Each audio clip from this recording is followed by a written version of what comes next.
Dunia ini tidak selamanya. Ini bukan tempat abadi. Ini semu. Dan kehidupan kematian yang berlangsung di dunia itu sejatinya memberikan kesan kepada kita untuk belajar. Kumpulkan bekal bagaimana caranya di dunia ini berhasil, di akhirat meraih kemuliaan. Itu yang dimaksudkan surah Al-Mulk itu. Surah 67 di ayat yang kedua.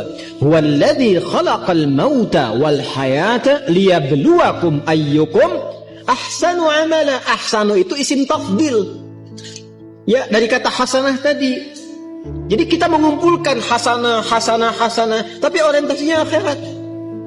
Dan untuk mencapai ke titik itu, Allah berikan bentangan jalannya disebut dengan ibadah. Karena itu ketika Allah memerintahkan kita ibadah dalam bentuk fi'il amr, itu sebetulnya saking sayangnya kepada kita. Kalau nggak sayang nggak akan diperintahkan.